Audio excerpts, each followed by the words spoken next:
እግዚአብሔር አምላክ እናመሰግናለን። በዚህ ምሽት በዚህ ጸሎት ቤት የተሰበሰበን ሁላችን አምላካችን መጠጊያችን ባገኘን በታላቅ መከራ ረዳታችን ነው ብለን ተማምነንብህ ስምህን በጋራ ለመጥራት በኤጳፍራ የክርስቶስ ቤተክርስቲያን ተገኝተናል። ስለማታሳፍረን እናመሰግናለን።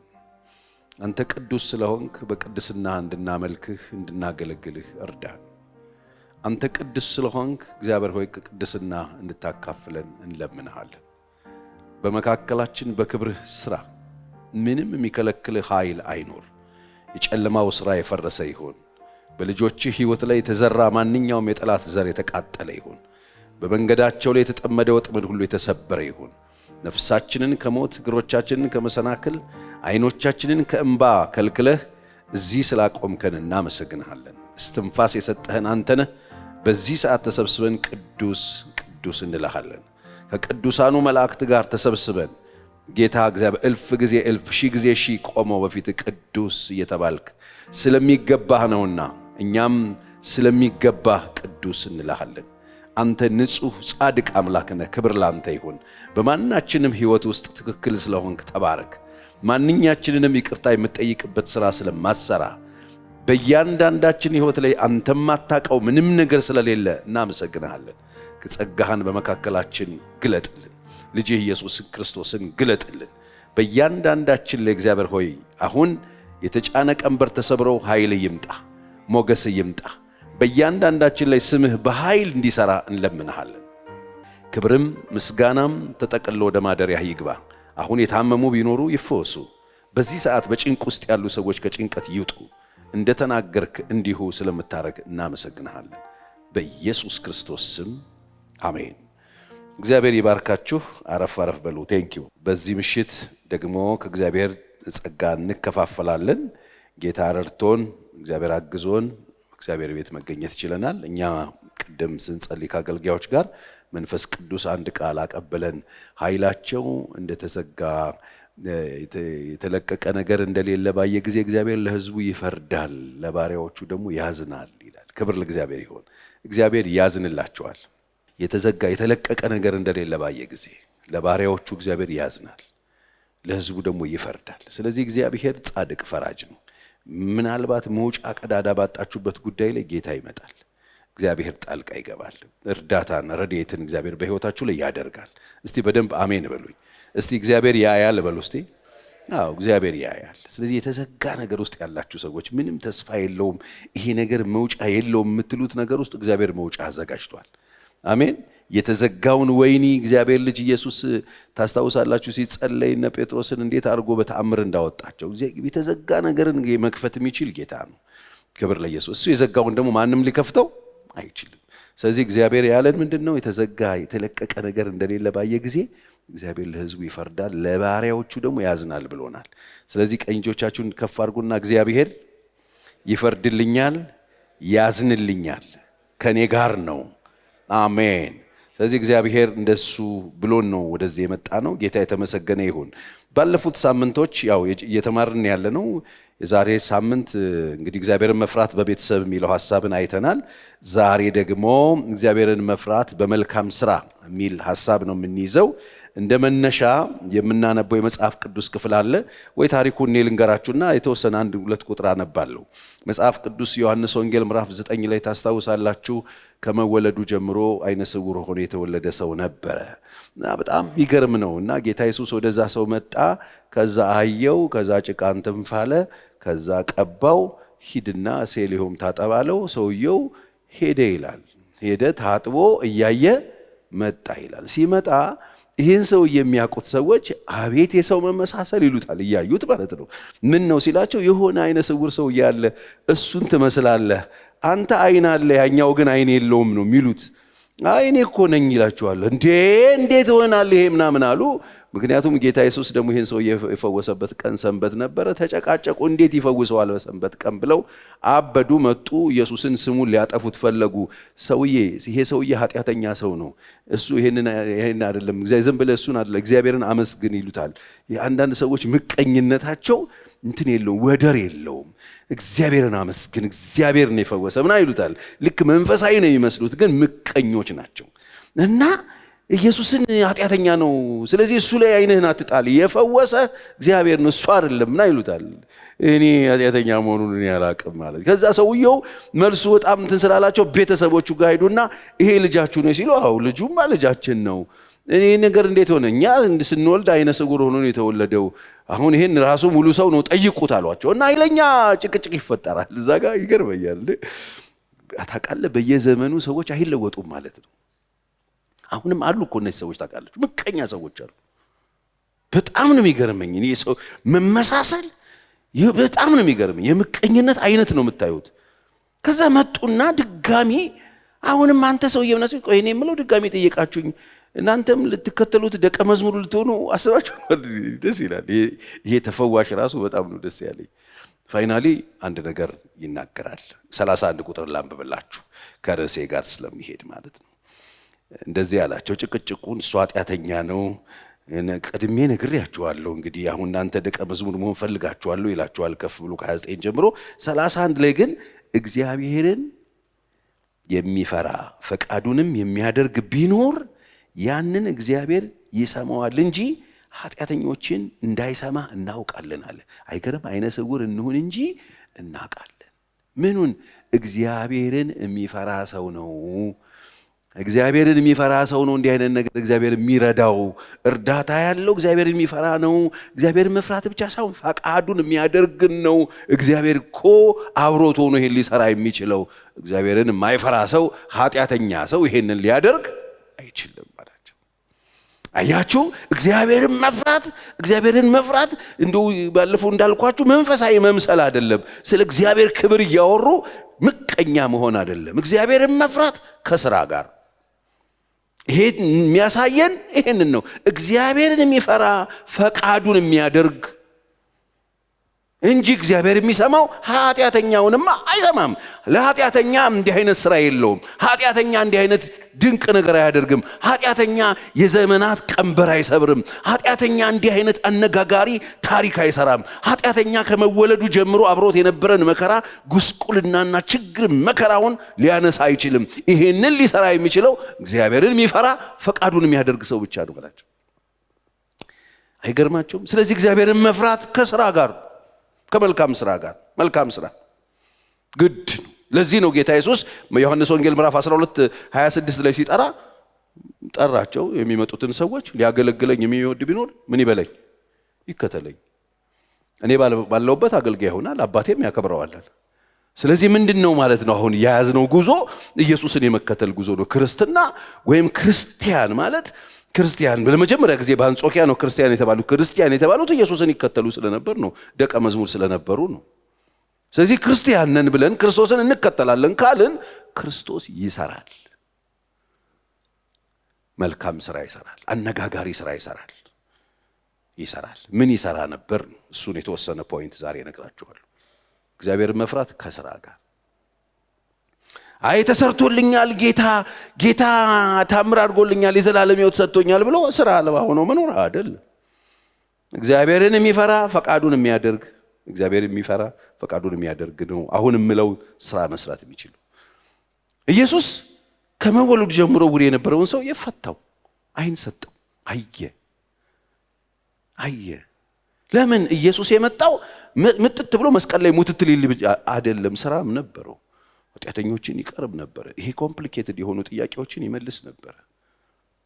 አነጋጋሪ ነገሮችን ይመልስ ነበር።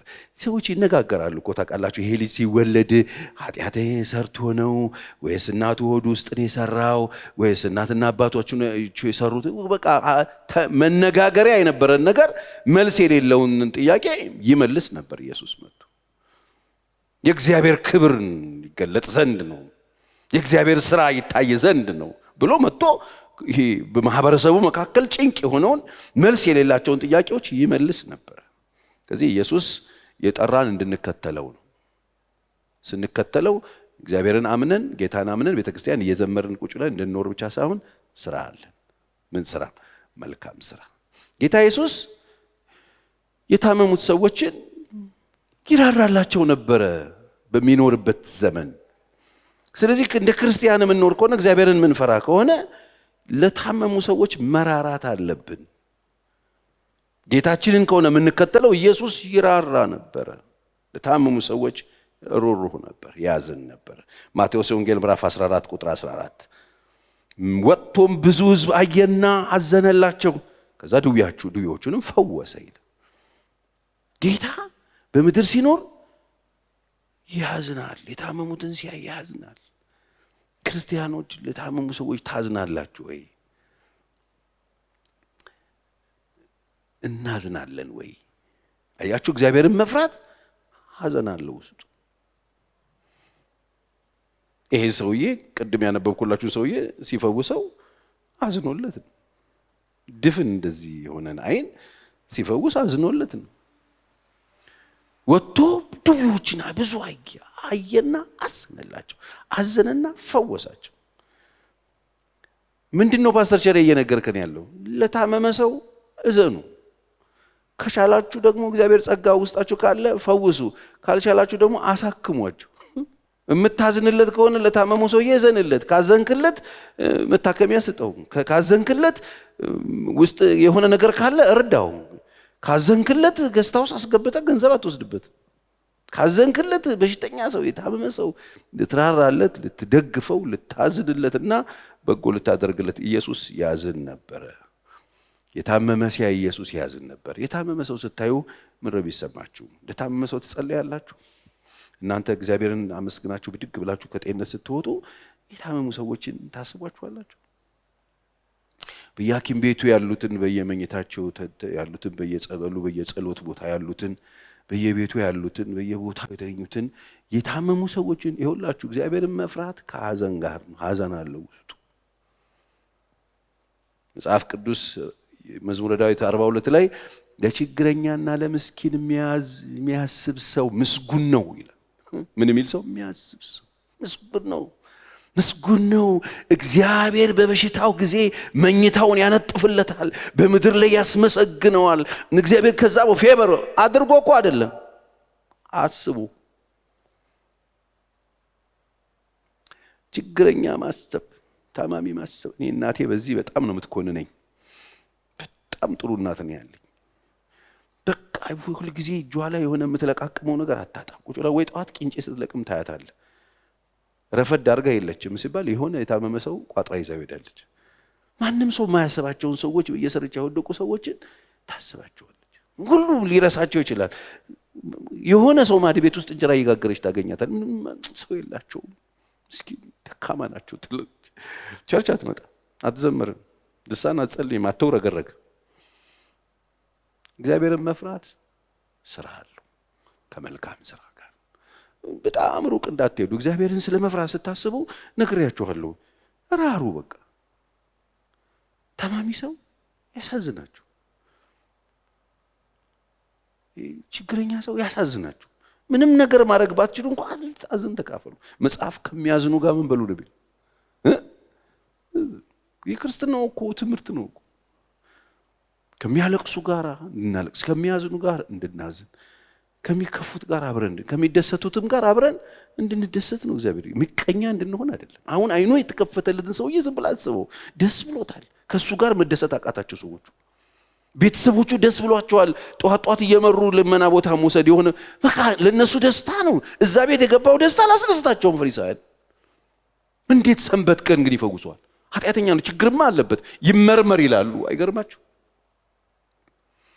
እግዚአብሔርን የሚፈራና ፈቃዱን የሚያደርግ ነው እግዚአብሔር የሚሰማው። እንዲህ አይነት ታምር የሆነው በዚህ ምክንያት ነው ወገኖቼ። እግዚአብሔርን መፍራት መልካምን ስራ በመስራት ይገለጣል። መልካምን በማሰብ ይገለጣል። አሁን ቤተክርስቲያን ሞልተን ምንዘምር በጣም ብዙ ሰዎች አለን፣ ግን ደግሞ አናዝንም። ችግረኛ አያሳዝነንም፣ የሚያለቅስ አያሳዝነንም፣ የሚከፋ አያሳዝነንም፣ የሚፈናቀል አያሳዝነንም፣ የሚገፋ አያሳዝነንም። የሚሞት ምን አይነት ጭካኔ እንደገባብን ይሄ ነው ብዬ ቃል ናገር። የሚገርም ነው የአንዳንድ ሰዎች ንግግር፣ የአንዳንድ ሰዎች አስተሳሰብ በጣም ነው የሚያስደነግጠኝ። በጣም ነው የሚያስደነግጠኝ። ጨካኝ ሰዎች የሰዎች ሐዘን ምናቸውም ያልሆነ፣ የሰዎች መጎሳቆል፣ የሰዎች መታመም፣ የሰዎች መሰቃየት፣ የሰዎች መውደቅ ምንም አይመስላቸው ሰዎች ደግሞ ቤተክርስቲያን ውስጥ መኖራቸው ነው የሚገርም። ደግሞ ከዚህ መጽሐፍ ጋር መገኘታቸው ነው የሚገርም። ወገኖቼ ከመልካም ስራ የተለየ እግዚአብሔርን መፍራት የለም። መልካምን ስሩ፣ እዘኑ፣ ራሩ። ኢየሱስ ለተራበ ያዝን ነበረ፣ ይመግብ ነበር። ድነዋል፣ ተቀብለዋል ና አይልም። የያዝን ነበር፣ ይራራ ነበረ። መጽሐፍ ማቴዎስ 15:32 ማቴዎስ 15:32 ኢየሱስም ደቀ መዛሙርቱን ጠርቶ ህዝቡ ከኔ ጋር እስካሁን 3 ቀን ተመልከት፣ ስንት ቀን? 3 ቀን ውለዋል። የሚበሉትን ስለሌላቸው አዝንላቸዋለሁ። የሚበሉት ስለሌላቸው አዝንላቸው፣ በመንገድም እንዳይዝሉ ጦማቸውንም ላሰናብታቸው አልወድም አላቸው። አዝንላቸዋለሁ። መንገድ ላይ ይወድቃሉ። መንገድ ላይ እንዳይወድቁ አልበሉማ። 3 ቀን አብረው ነበሩ። ከኔ ጋር ከኋላ አይቻቸዋለሁ። ከኔ ጋር አብረው ነው የተጓዙ። 3 ቀን አይቻቸው አብረው ነበሩ እና ቁጭ አድርጉና የሚበሉት ነገር ስጧቸው። አሁን ወደ ቤት ይመለሱ፣ መሽቷል፣ ወደ ሰፈር ምናምን ሲሉት ነው ደቀ መዛሙርቱ ኖ እኔ አዝንላቸዋለሁ። በመንገድ ላይ ይወድቃሉ፣ መንገድ ላይ ይዝላሉ፣ ያሳዝኑኛል። እንዴ ወንጌል አይደል እንዴ? እሱ ዝም ብሎ ስለ ሰማይ አይሰብክም እንዴ? ስለምንድን ነው ስለ ወዳቸው የሚያወራው? ለምንድን ነው ስለ ወዳቸው የሚያወራው? መጽሐፍ ቅዱስ እሱ ምንም ልጅ ቢሆን ከተቀበለው መከራ መታዘዝን ተማረ፣ እግዚአብሔርን ስለመፍራቱ ተሰማለት ይላል። ኢየሱስ እግዚአብሔርን ይፈራ ነበር። የሚፈራው ጌታ ያዝናል፣ የተራበ ያሳዝነዋል፣ እንዳይወድቁ ያዝናል፣ የሚሄዱት ሰዎች ያዝንላቸው ነበር። አሁን እንደ ወንጌላዊ፣ እንደ አገልጋይ፣ እንደ ቤተ ክርስቲያን እንዴት ነን? ያሳዝነናል ወይ? መብል የሌለው ሰው ያሳዝነናል ወይ? ምን ይበላሉ ብለን እናስባለን ወይ? አንዳንድ ሰዎች ምንድን ነው የሚበሉት ብለን እናስባለን ወይ? እኔ ድሮ ሙሉ ጊዜን ካልሰጠ ምናምን ሲሉኝ ድሮ የነበርኩባት አጥቢያ ቤተ ክርስቲያን ላይ አንድ ወዳጅ አሁን ወደ ጌታ ሄዷል እና ምን ብዬ ነው ምለው? ከዛ እሱ ምን አለኝ፣ አሁን ማመልከቻ የሚጻፈው ጨጓራ አለኝ ልጆቼም ጨጓራ አላቸው እና ምግብ ያስፈልገናል ብለን ነው ምንጽፈው? በፍጹም አታረገው። እኔ ጡረታ አለኝ፣ ጡረታዬን ተካፍለን እንበላለን። የቻርጅ ርራሄ ሰው እናንተ ስትበሉ ሌላው መብል፣ እናንተም ጨጓራ ካላችሁ ሌላውም ጨጓራ አለው። የእናንተ ልጆች የሚማሩ ከሆነ ሌላውም ሰው ልጆች ይማራሉ። የእናንተ ልጆች የሚበሉ ከሆነ ሌላውም ሰው ልጆች ይበላሉ። መታዘና ኢየሱስ 3 ቀን የተከተሉትን ሰዎች አዝንላቸዋለሁ። ወገኖች አሁን እንደው ሌላው እንደው ይሄ መንፈሳዊ በሽሽቁ ቀርቶብን ወርደን እንደ ሰው ብንተዛዘን ብዙ ነገር መቀየር የምንችል ይመስለኛል። አዝንላቸዋለሁ። ከተለቀቁ ይዝላሉ መንገድ ላይ ያለ ኢየሱስ መፈወስ ብቻ አይደለም። ኢየሱስ ለተራቡትም ያበላቸው ነበር፣ ያዝንላቸው። ስለዚህ አሁን ክርስትና ያልመሰለን ሰዎች፣ አሁን የተራበ የሚያበሉትን ሰዎች፣ የተራበን የሚረዱት ሰዎችን ከወንጌል ውጭ አድርገን የምናስብ ሰዎች አለን። ወንጌል አይነግራቸውም፣ ዋና ወንጌል ነው ምን ይላል እንዴ? እንደሱ ይባል ነገር የለም። ማዘር ትሬዛ 50ኛ ዓመታቸው ሲከበር ሄጄ ነበር ተጠርቼና ሲነገራቸው በተለያየ ዓለም እየሄዱ ታውቃላችሁ፣ እሳቸው የወደቀውን በማቀፍ በሽተኛን በማቀፍ ቁስለኛን በማጠብ በጣም ሀምብል ናቸው። ኢትዮጵያ ውስጥም መጥተው ነበር በኃይለ ሥላሴ ጊዜ። በጣም የሚገርሙ ሰው ናቸው እኮ እና ሰዎች እናንተ ወንጌል አትሰብኪም እንዴ ሲሉ ወንጌሉን እናንተ ስበኩት፣ እኔ ይሄንን እሰራለሁ፣ እኔ ይሄንን ልስራ ስራውን፣ እናንተ ደግሞ ስበኩት፣ ችግር የለው፣ እኔ የተሰጠኝ ልስራ። ሰዎች ወድቀው የወደቁትን የቆሰሉትን ሲያቅፏቸው ሰዎች ውስጥ የሚፈጠረውን ነገር ልነግራቸው አልችልም። እነሱ ሰዎች ውስጥ የሚፈጠረውን ፍቅር፣ ሰዎች ውስጥ የሚሰራውን ስራ፣ የማይድኑ በሽተኞች ይድናሉ። ሰዎች ሲቀበሏቸው፣ ሰዎች ሲወዷቸው፣ ሰዎች ሲቀርቧቸው ብድግ ነው የሚሉት ሰዎች። እና እናንተ ወንጌሉን ስበኩታል። ወንጌል የማይመስላቸው ሰዎች አሉ። የታመሙትን መርዳት፣ የተራቡትን ማብላት፣ ለተራቡት ሰዎች ማሰብ፣ ለጎደሉት ሰዎች ማሰብ፣ ማዘን ስጧቸዋል ኢየሱስ። ከየት መጥቶ እንዴት ይችላል? መሰጠት አለበታል። ለምን? አዝንላቸዋለሁ አለ። እና መተዛዘኑ ጥሩ ነው ልላችሁ ነው። ይሄ ብቻ አይደለም። ታስታውሳላችሁ ከያሪኮ ወጥቶ መሄድ ሲጀምር ሁለት አይነ ስውሮች ጮሁ ይላል። የዳዊት ልጅ የዳዊት ልጅ የዳዊት ልጅ ማረን ይሉና ይጮሁ ነበር ይላል መጽሐፍ ቅዱስ። ጮሁ ኢየሱስን ሲያልፍ አይተውት። አይነ ስውር ናቸው፣ ሁለት ዕውሮች ናቸው። የቸርች ሜምበር አይደሉም። ከዛ ይላል መጽሐፍ ቅዱስ አሁንም 20:34 ላይ ኢየሱስም አዘነላቸው። ምን አለላቸው? ኢየሱስ ያዝናል። መንገድ ላይ የሚጮሁትን ችግረኞች ሰዎች ዕውሮች ናቸው። አዘነላቸው፣ ቆመ፣ ዳሰሳቸው፣ አይናቸው ተከፈተ። ከዛስ አይናቸው ማየት ጀመረ፣ ተከተሉት ይላል። አየ እንዲከተሉት አይናቸውን ከፈተላቸው፣ እንዲከተሉት ከወደቁበት አነሳቸው። በሌሎች የመጽሐፍ ቅዱስ ወንጌል ክፍሎች ውስጥ በርጤሜዎስ ተብሎ የተቀመጠው አይኑን አብራ ጮኸ፣ ከዛ ልብሱን ጥሎ መጣ፣ አየ ይላል። እዚህ ጋር ሁለት ናቸው ይለናል ማቴዎስ። ሁለቱም አይናቸውን ዳሰሰ፣ ወዲያውም አዩና ተከተሉት ይላል። ሰዎች እያዩ እንዲከተሉት ይፈልጋል ጌታ። ማየት የተሳናቸው ሰዎች እንዲያዩ ይፈልጋል። ወገኖቼ ዛሬ አይን ይሄ እዚህ ጋር የተለጠፈው ይሄ ብቻ ቢሆን ኖሮ ጳውሎስ እኔ ስለናንተ ጸልያለሁ ተንበርክኬ በእግዚአብሔር ፊት ጸልይላችኋለሁ የልቦናችሁ አይኖች እንዲበሩ አይልም ነበር። ይሄ አይን አያየውም ጌታ። በዚህ አይን አይታየም ጌታ። ዛሬ የብዙ ሰዎችን አይን መክፈት የምንችልበት ብዙ ስራ መስራት እንችላለን። ጩኸታቸውን ሰምተን ቀረብ ብንል፣ ጩኸታቸውን ሰምተን ካሉበት ለማውጣት ብንፈልግ በጣም ብዙ ጩኸት አይሰማቸውም? እንደ በርጤሜዎስ የሚጮሁ ሰዎች አይታዩአችሁም? ምድሪቱ ላይ የሉ የሚጮሁ ሰዎች? አባቶች፣ እናቶች፣ ሴቶች፣ ወንዶች። እግዚአብሔርን መፍራት የሰዎችን ጩኸት መስማት ነው። እግዚአብሔርን መፍራት የማያዩ ሰዎች እንዲያዩ ማድረግ ነው። አይናቸውን ከፈተ፣ እያዩም ተከተሉት ይላል መጽሐፍ። እግዚአብሔርን መፍራት ከመልካም ስራ አይለይ። ከመልካም ስራ ለይተን የምንወስደው እግዚአብሔርን መፍራት የለም። ስለዚህ እግዚአብሔርን መፍራት ምንድነው ከተባለ መልካም መስራት። አሜን። መልካም እግዚአብሔርን መፍራት እንዴት ነው ጌታ ሆይ? የረጅም ቀሚስ ነው ወይ ቸሬ እንትን ነው ቸርች መቀበም አለመቀ አይደለም። ከዚህ ስትወጡ መልካም ስሩ። እግዚአብሔርን መፍራት መልካም። የተራበ ስታዩ ካላችሁ አካፍሉ። የሚታዘሰው እዘኑ።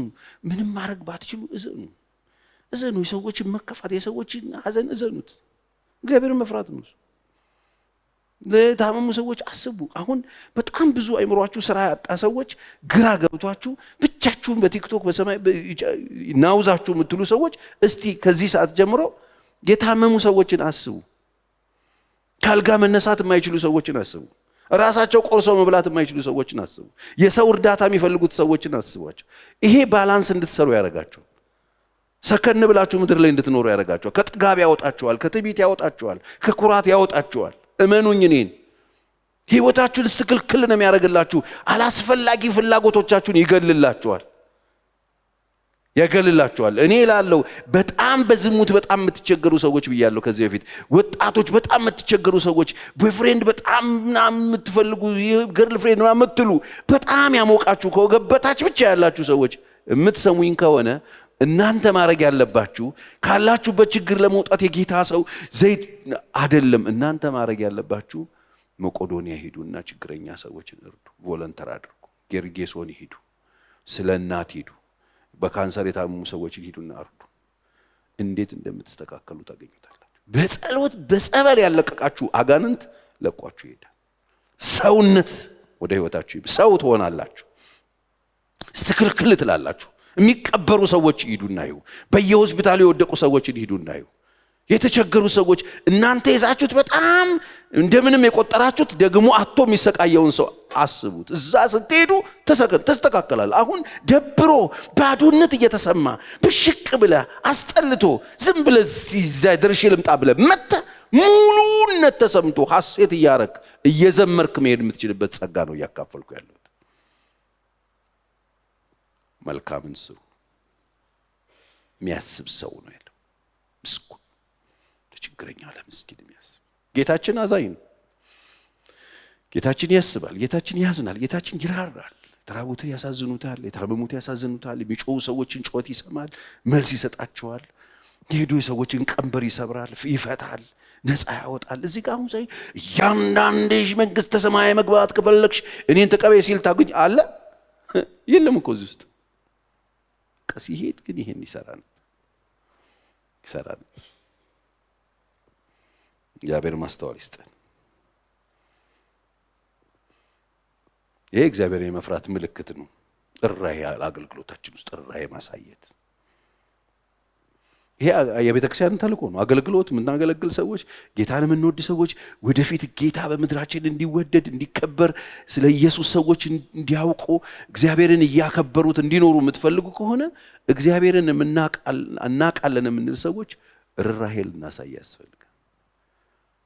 እንዳንተ ጨካኝ ከሆነ አልፈልገውም እስኪባል ድረስ ሰዎች እየደረሱ፣ እንዳንተ ክፉ ከሆነ እኔ አልፈልገውም ይላሉ ሰዎች እግዚአብሔር።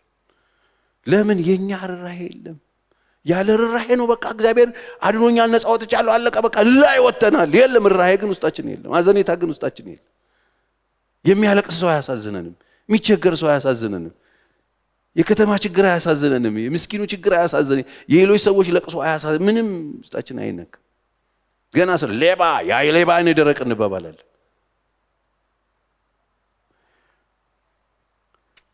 ርኅራኄ ያሳዩ።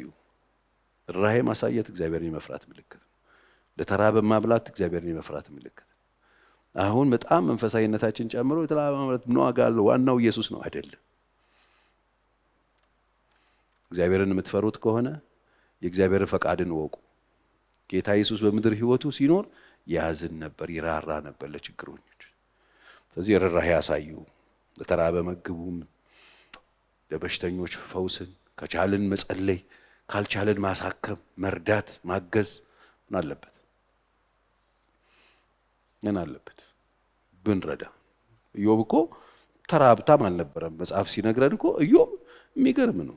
እኔ ያኔ መብራቴ ሳይጠፋ አለ መንገዴ በቂቤ ይታጠብ በነበረ ጊዜ ብሎ ስለ ራሱ ሲያወራ፣ ስላለፈበት መንገድ ሲያወራ የነበረው የኖረውን ኑሮ ሲነግረን፣ አሁን እንዴት ነትቤ እንደዚህ በገል እያከኩ እንዳለ እንዳይመስላችሁ፣ መብራቴ ሳይጠፋ ገና መብራቴ ሳይጠፋ መንገዴ በቂቤ ይታጠብ በነበረ ጊዜ ያን ጊዜ ለድሃ አደጉ አባት ነበርኩ፣ ለእውሩ ዓይን ነበርኩ፣ ለአንካሳው እግር ነበርኩኝ፣ ለመበለቷ ዳኛ ነበርኩኝ፣ የማላቀውን ሰው ሙግት ሟገት ነበር አለ። ተራ ሀብታም እንዳይመስላችሁ እዩ ይሟገት ነው። ምን አገባው? ሀብታም አይደል እንዲያርፉ አይቀመጥም እንዴ? ኖ ይሄ ሰውዬ እግዚአብሔርን ይፈራ ነበር ይላል። እግዚአብሔርን የመሰከረለት እግዚአብሔርን የሚፈራ ከክፋት የራቀ የጸሎት ሰው ቅን ሰው እንደነበር መጽሐፍ ይናገርለታል። እግዚአብሔርን መፍራት ማለት ከዚህ ውጭ አይደለም። የድሃው እንባን ሄዶ ያብስ ነበር። ለአንካሳ እግር ነበርኩ። ምን ማለት ነው እግር ነበርኩ ማለት? አንካሳ ሰውዬ ያለው በቃ እኔ እንዳያነክስ ረዳው ደግፈው ነበር። በቃ በሆነ መንገድ ደግፈው ነበር። ለእውር ደግሞ ዓይን ነበርኩ አለ። ለእውር ዓይን ማለት ኢዮብ ተጠቅሎ ዓይን ውስጥ ገብቶ ነው አይደለም። አሳየው ነበር። እውር እንቅፋት አነሳለት ነበር። ዓይን የለኝም ብሎ እንዳይሰማው፣ ዓይን ቢኖረው ሊያደርገው የሚችለውን ነገር እንዲያደርግ ረዳው ነበር። የማላቀውን ሰው ሙግት ተሟገትኩ፣ የተዋጠውን ከጉሮሮ አስተፋውለት ይላል። ይሟገት ነበር። ክርስትና ከዚህ ውጭ አይደለም። እግዚአብሔርን መፍራት ከዚህ ውጭ አይደለም። እግዚአብሔርን የምንፈራ የጸሎት ሰዎች ከሆንን፣ የቤተክርስቲያን ሰዎች ከሆንን፣ ጌታ እናውቃለን ካለን አስቡበት። የድሃው ጉዳይ ሊገደን፣ የተራቡ ሰዎች ጉዳይ ሊገደን፣ ፍትህ ያጡ ሰዎች ጉዳይ ሊገደን፣ ምንም ማድረግ ባንችል ልንጮህላቸው፣ ድምፅ ልንሆናቸው፣ ልናለቅስላቸው፣ በእግዚአብሔር ፊት ልንረዳቸው፣ የምንችለውን ነገር ልናደርግ፣ አይዟችሁ ልንል፣ ሀግ ልንሰጣቸው፣ ከጎናቸው እንዳለን ያስፈልጋል። ይሄ ቀን ሁሉም እንደዚህ እንደሆነ የሚቀጥል እንዳይመስላችሁ ይቀራል። ኢዮብ ይሄንን የሚያስታውሰው ትናንትናውን ህይወቱን አስቦ ነው። ያኔ በደንሃ በነበርኩ ጊዜ፣ ጤና በነበረኝ ጊዜ ይሄ ነበር ስራ ያለ እግዚአብሔርን ይፈራ ነበር። ከክፋት የራቀ ሰው ነው። ስለዚህ ይሄንን ብናደርግ መልካም ነው። እግዚአብሔርን መፍራት ከርኅራኄ ውጭ አይደለም። እግዚአብሔርን መፍራት ለድሃ ከማሰብ ውጭ አይደለም። እግዚአብሔርን መፍራት ለታመመው ከማሰብ ውጭ አይደለም። ወገኖቼ አሁን በጣም እኔ ኢትዮጵያ ውስጥ እየታየ ያለው ክርስትና በጣም እያስፈራኝ ነው። ማለት ከሰውነታችን እየነጣጠለን ርኅራኄ እያሳጣን፣ ከፍተኛ የሆነ ጭካኔ፣ ከፍተኛ የሆነ የልብን መቋጠርና መዘጋት ይዘን ቤት በኩል እግዚአብሔርን ለሰዎች ልንሰጥ እንደፈለገ እንግዲህ ይህ ሁሉ ረድተናቸው ቸርነት አድርገን እኮ በጎ ነገር አድርገን እኮ ሰው ሁሉ ወደ ጌታ ላይ መጣ ይችላል። የኛ ጉዳይ አይደለም። ግን መልካምነቱ አንድ እድል ይሰጣቸዋል ለሰዎች። ደግነቱ፣ ቸርነቱ፣ ፍቅሩ እድል ይሰጣቸዋል ሰዎች። እኔ በዘመኔ ስላየው ማለት ነው። በጌታ ስለሆነ አይደለም። እኔ የማደርገውን ሳደርግ በዚህ አገልግሎት ውስጥ ያየሁት ነገር ይሄ ነው። በተደረገላቸው ነገር ተነስተው እኔ ጌታን ማምለክ ፈልጋለሁ ያሉ ሰዎች አሉ። በጣም እግዚአብሔርን ማምለክ ፈልጋለሁ። አያችሁ፣ መልካም ስራ ሰዎችን ልባቸውን ይነካዋል። እግዚአብሔርን እንዲወዱት ሊያደርጋቸው ይችላል። ስለዚህ እግዚአብሔር ጸጋ ሰጥቶናል የምንልም ሰዎች በልዩ ልዩ ስፍራ ሆነን የምንሰማ እኔ በጣም ልዩ እግዚአብሔር ቀብቶኛል፣ እኔ በጣም ኃይለኛ ሂሊንግ ሰርቪስ ሰጪ ነኝ፣ ቅባቱ ላይ ያለ እግዚአብሔር በደንብ ነው የለቀለቀኝ የምትሉ ሰዎች እንግዲህ እግዚአብሔር የሰጣችሁ ጸጋ የሚሆነው አንደኛ ለእግዚአብሔር ክብር ነው። ከዛ እናንተ የምትደሰቱበት ነው። እግዚአብሔርን ታከብሩበታላችሁ፣ ለእናንተ ደስታ ይሆናል። ሰው ሲፈወስ ተደሰቱ። በቃ ሰው ሲፈወስ ተደሰቱ። ሰውን መፈወስ የምትችሉ ሰዎች አይደላችሁ ማለት ሰውን አይፈውስም። ፈዋሽ ማን ነው? አለቀ። ጸጋው አለኝ ካልን እግዚአብሔር ከፈወሰው ክብሩ ለማን? ለእግዚአብሔር። ደስታው ደግሞ ለኛ ይሆናል። ሰዎቹ ተደስተው ሲዘሉ ማየት ደስ ይላል። እግዚአብሔር ይመስገን ተነሳሰይ፣ እግዚአብሔር ይመስገን፣ እኛ ደስ ይለናል። ክብር ግን ለማ? አትለቃቅሙ። ክብር አትለቃቅሙ። ወደዚህ ተመልከቱ፣ ማን ፈውስ ንገራቸው። እንዴት ነበር ወደ እኔ ስትመጣ? እንተዋወቅ ነበር ምናምን። ሌብነት ነው፣ ዱርዬነት ነው። በእግዚአብሔር መንግስት ውስጥ ገብቶ መዶርየት ይባላል። ክብር ለማን ነው? በቃ ምስጋና ለማን ነው?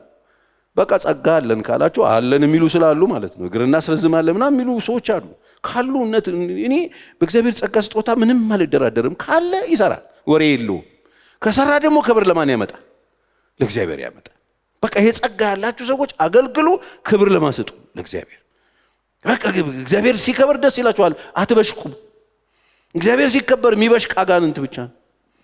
ስለዚህ እግዚአብሔር እንዲከበር እኛ እንደሰትበት ነው ጸጋው። ይሄ ከሆነ ደግሞ ብዙ ይውኙኝ የለውም። እግዚአብሔርን በጓዳም በምንም እናስከብረዋለን፣ እናከብረዋለን። ክብር ለኢየሱስ ይሁን።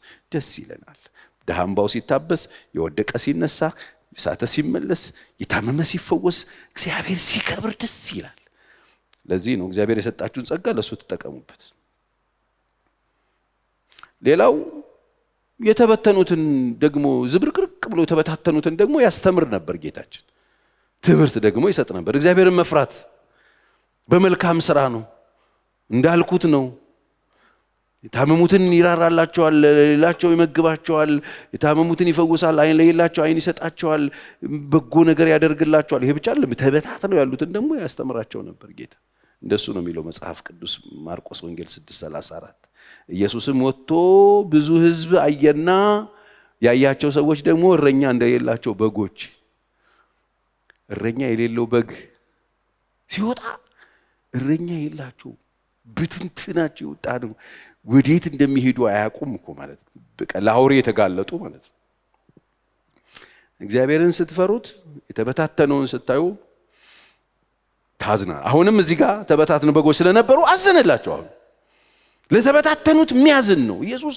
ብትንትናቸው ወጥቷል። እንዴት እረኛ እንደሌላቸው በጎች። እረኛ የሌለው በግ የት ነው የሚውለው? እንጃ። ሂዱ፣ በየሜዳው ነው ያለው። ለሌባ የተጋለጠ ነው፣ ለአደጋ የተጋለጠ ነው፣ ለሞት የተጋለጠ ነው። በቃ እንደሱ ሆኖ አያቸው። ህዝቦቹን ብትንትናቸው ወጥቷል። አየና አዘነላቸው ብቻ አለ፣ ብዙም ነገር ያስተምራቸው ጀመር። ኢየሱስ ተበታትነው እረኛ የሌላቸው፣ መጋቢ የሌላቸው፣ ጠባቂ የሌላቸው በጎች ሆኖ ሲያያቸው አየና አዘነላቸው።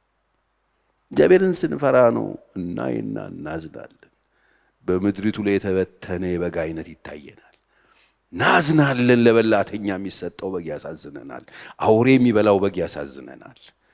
ያን ጊዜ ታዝንና ባለ በሌላ ኃይልህ የምታስተምር ነው የምትሆነው። ኢየሱስ አየ፣ አዘነላቸው። ከዛ ብዙም ነገር ምንድነው? ብዙ ነገር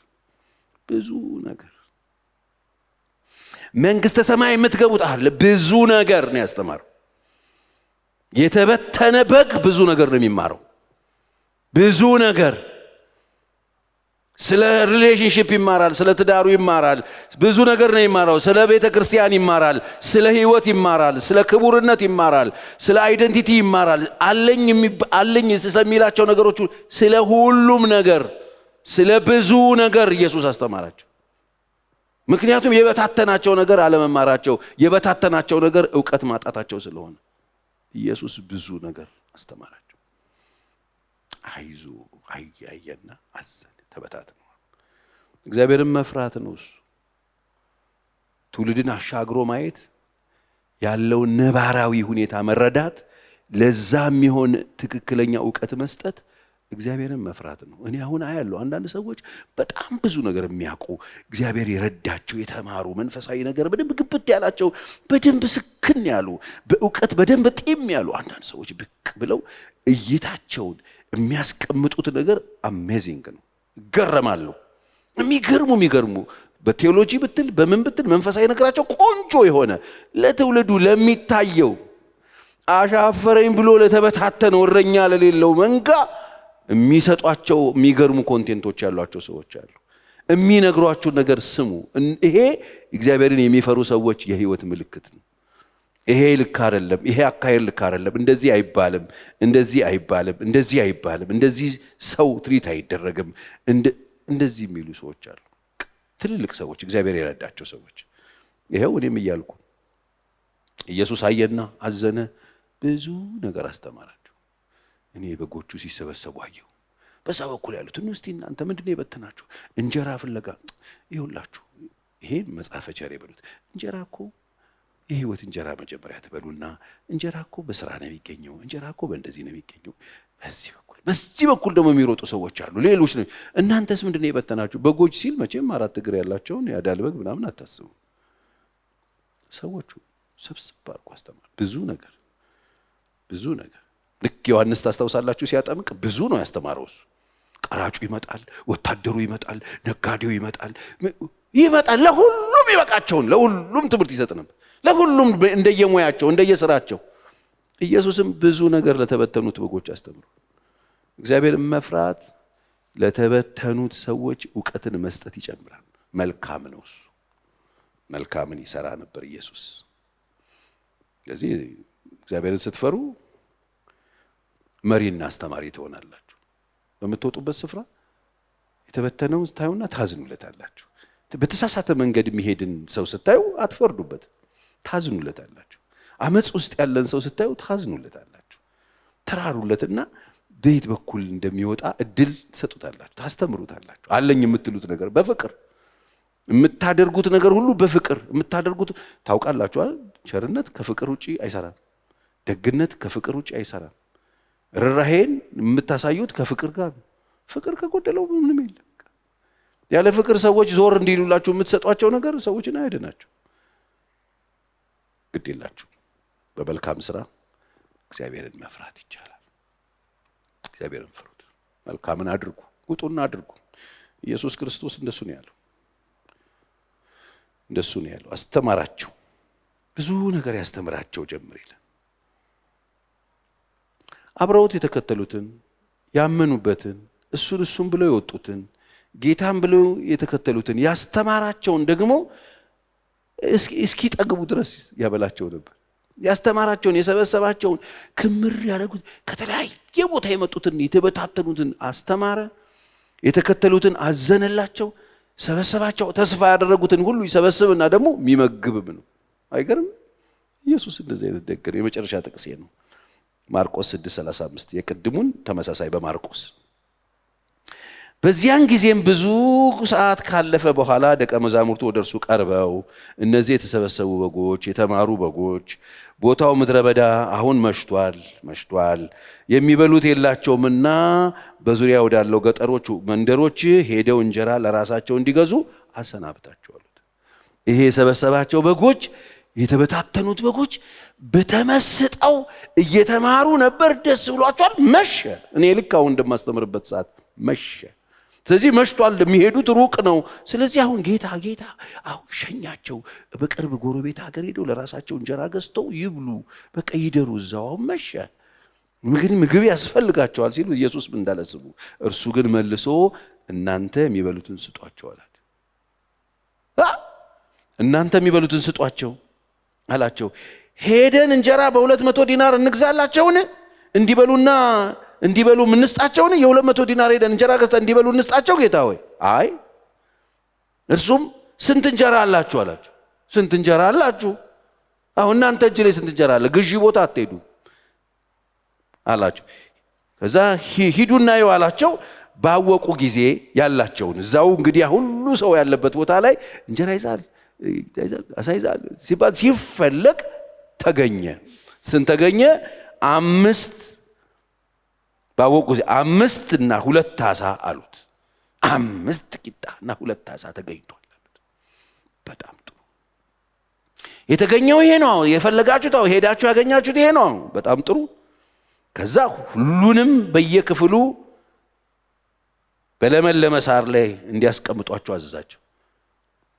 ይሄ ራሱ በጣም ነው የሚገርመኝ። እኔ ሁሉንም እኔ ያለው 2 5 አሁን በጣም ጥሩ። ሁሉንም ደረቅ አይደለም ለምለም ሳር ላይ ያስቀምጧቸዋል። እንዲህ እየከፈላችሁ በግሩፕ እያደረጋችሁ ለምለም ሳር ላይ ተመልከቱ። መቀመጫቸውን ሁሉ ያስባል ጌታ። በጣም ቸር ሰዎች የሚቀመጡበትን ሳሩን ለምለም ይሁን ብሎ የሚያዝ ነው። ለምለም አድርጉላቸው አዘዛቸው። 100 50 እየሆኑ በተራ ተቀመጡ። 100 እዚህ ጋር ለምለም ሳር 50 እዛ ጋር 50 እዛ ጋር ተከመሩ። በቃ ቁጭ አድርገው ሁሉንም አስቀመጧቸው። ተቀመጡ። 5ቱንም እንጀራ 2ቱንም ዓሣ ይዞ ወደ ሰማይ አሻቅቦ አየና ባረከ ይላል። እንጀራውንም ቆርሶ እንዲያቀርቡላቸው ለደቀ መዛሙርቱ ሰጠ። 2ቱም በ5 ከፍ አደረገውና አመሰገነ፣ ባረከው፣ ቆርሶ ስጡ አላቸው ይላል። ይገርመኛል። ለደቀ መዛሙርቱም ሰጠ። 2ቱንም ዓሣ ደግሞ ለ2 ከፈለ። 5ቱን መጀመሪያ ሰጠ፣ 2ቱን ዓሣ ለ2 ከፈለ። ከዛ ስሙ በደንብ ደግሞ ለሁሉ ከፈለ። ሁሉንም በልተው ጠገቡ። በቃ ጌታ አካባቢ እኮ ይሄ ነው ያለው። መጀመሪያ ትጠወልጋለህ፣ ስትበታተን ይሰበስብሃል፣ ያስተምርሃል።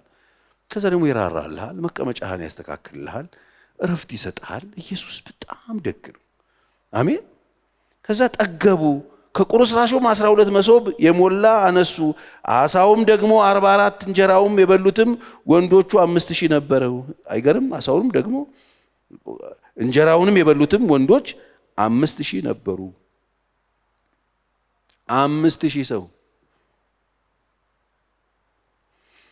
ሴት ሕፃንናም ቋልጥ ከምሮ 2 በ5 አባስቶ አባላ። እግዚአብሔርን መፍራት በጣም ለትውልድ ማሰብን ይጠይቃል።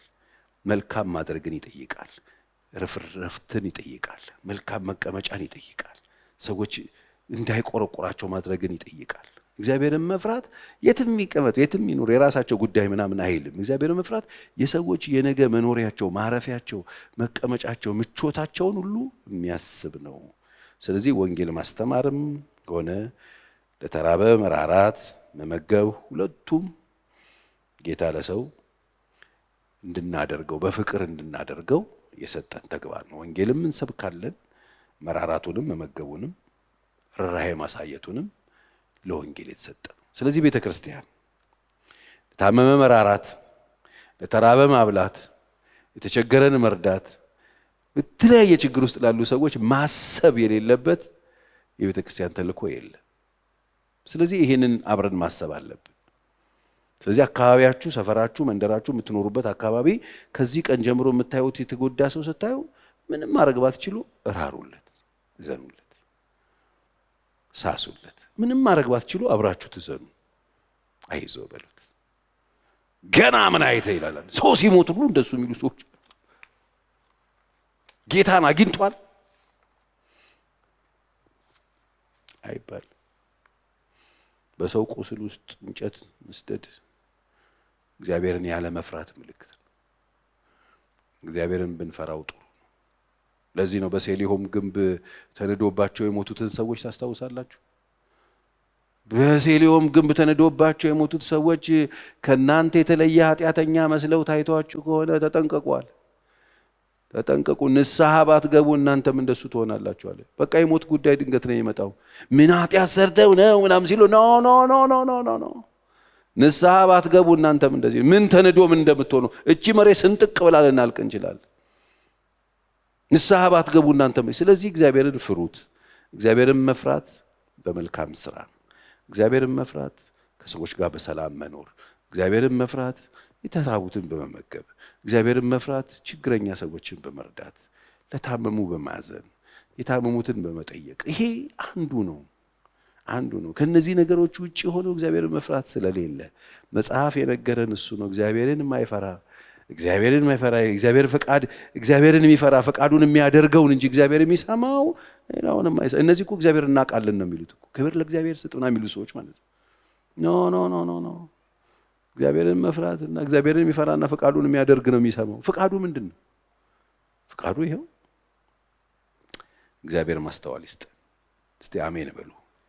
በዘመናችሁ ሁሉ እግዚአብሔርን የሚፈሩ ሰዎች የህይወት ገጽታ እግዚአብሔር ይስጣችሁ። ይሄንን መስማት ግድ ይላል። ይሄንን አውልቀን ጥለ ነው በረዘግቶን እኛ አምሮብናል በቤት ብንል ትርጉም የለውም። እኛ ስላልተራብን ሰው ሁሉ በልቷል ብለን የምናስብ ከሆነ እኛ ስላልጨነቀን ሌላው ሰውዬ ሁሉ አልተጨነቀን ብለን የምናስብ ከሆነ ትክክል አይመጣም። ገብታችሁ እናንተ መኝታችሁ እንዲከፍታችሁ ስትተኙ መኝታ የሚባል የሌላቸውን ሰዎች አስቡ። እናንተ ወደ ቤት ስትሄዱ ቤት የሌላቸውን ሰዎች አስቡ። እናንተ እንጀራ ቆርሳችሁ ልትበሉ ስትሉ የማይበሉትን አስቡ። መስጠት ባትችሉ እንኳን ጸልዩላቸው። እናንተ ልትበሉት ስትሉ ያ እህል የሚያስፈልጋቸውን ሰዎች አስቡና ጸልዩላቸው። ጤነኛ ሆናችሁ ብድግ ስትሉ መነሳት የማይችሉትን መነሳት ፈልገው ድቅ ያሉትን አስቧቸው። አንዱ እግዚአብሔርን የመፍራት ምልክት ነው ይሄ። እንቅስቃሴያችን እግዚአብሔርን በመፍራት እንዲሆን ነው እያወራው ያለሁት። እንጸልያለን። እህቶቻችንን ዝቅ አድርገን እንጸልያለን። አምላክ ሆይ በመልካም ስራ የሚገለጥ ህይወት ስጠኝ፣ አግዘኝ፣ እርዳኝ በሉትና ጸልዩ። እቺን 2-3 ቃል በሉት። አንተን መፍራቴን በስራዬ፣ አንተን መፍራቴን በሐሳቤ፣ አንተን መፍራቴን በተግባሬ እንዳሳይ እርዳኝ በሉት። ሌላቸው በማካፈል የተበተኑትን በማዘንና በመራራት በማስተማር ከጥፋት እንዲመለሱ በመርዳት እግዚአብሔር ሆይ ለሌሎች ሰዎች ኮምፈርት መስጠት እንድችል፣ ለሌሎች ሰዎች እረፍት ምክንያት እንደሆን፣ ልምላሜ ምክንያት እንደሆን፣ መዳን ምክንያት እንደሆን ጌታ ሆይ ከመቅበዝበዝ ሰዎች እንዲወጡ እኔን ምክንያት እንድታደርገኝ እንድትረዳኝ እለምንሃለሁ በሉት። አንተን መፍራት በመልካም ተግባር በመልካም ስራ የምገልጥ ሰው እንድታደርገኝ፣ እግዚአብሔርን በመፍራቱ ጸሎቱ ልመናው ተሰማለት ተብሎ እንደተጻፈ ጌታ ሆይ አንተን የሚፈራ ሰው አድርገህ በምድሪቱ ላይ እግዚአብሔር ሆይ ያሉትን እንቆቅልሾችን የሚያለቅሱትን የሚያነቡትን ደግሞም እንዲሁ በልዩ ልዩ ስፍራ የወደቁትን ማስብ እግዚአብሔር ሆይ የምኖርለት ምክንያት ያለኝ ሰው አድርገኝ በሉትና ጸልዩ። መንፈስ ቅዱስ እናመሰግናለን። ምድሪቱ የሰው አለ እያለች ነው፣ ያዛኝ አለ እያለች ነው፣ የርህራሄ አለ እያለች ያለችበት እግዚአብሔር አባት ዘመን ላይ እባክህ ሰው አድርገህ አውጣን። መንፈስ ቅዱስ